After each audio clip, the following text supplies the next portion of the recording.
In this video, you'll learn how to delete your DocuSign account step by step. We'll go through the process from inside your DocuSign dashboard, and I'll point out a few things to keep in mind so you know exactly what to expect before you close your account. First, make sure you're signed into your DocuSign account in a web browser. The steps I'm about to describe are designed for the desktop or laptop interface, which is usually clearer and easier to work with than the mobile view. Once you're logged in and you can see your main DocuSign dashboard, look toward the top of the screen for a section or tab labeled Admin. The admin area is where DocuSign keeps all of your higher level account settings, including subscription details and billing information. Go ahead and click on the Admin tab.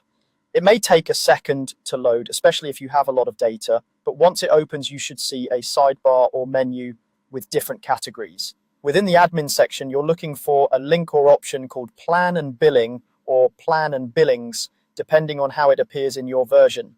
This is where you manage your subscription type, payment details, and any active plans associated with your account. Click on that option to open your plan and billing settings. On the plan and billing page, take a moment to review what you see. This is helpful if you want to double-check your current plan, renewal date, or any charges that might be upcoming. When you're ready to proceed with closing your account, look for a button or link that says Close Account. It might be near your plan details or at the bottom of the page, since it's considered a final action. Once you click Close Account, DocuSign will start a short process to confirm that you really do want to delete your account. This is intentional because closing an account can impact your access to previous documents, templates, and settings. You'll be presented with a series of prompts on the screen. These may ask you to confirm that you understand what closing your account means, to choose a reason for leaving, or to verify that you are the account owner. Carefully read each prompt as it appears. This is your chance to make sure you've downloaded or saved any important documents before you continue, because once the account is closed, you may not be able to retrieve them. Follow each on-screen instruction by clicking the appropriate option and proceed through the prompts step by step.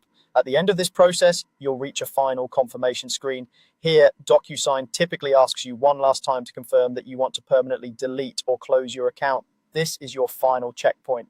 If you're absolutely sure you want to move forward, go ahead and confirm deletion. After you confirm, your DocuSign account will be queued for closure. In many cases, you'll see a confirmation message on the screen, and you may also receive an email summarizing that your account has been closed or scheduled to be closed. Once that happens, you'll no longer be able to sign in or send documents using that account. And that's it. You've gone from the main dashboard into the admin area, into plan and billing, clicked close account, followed the prompts, and confirmed deletion.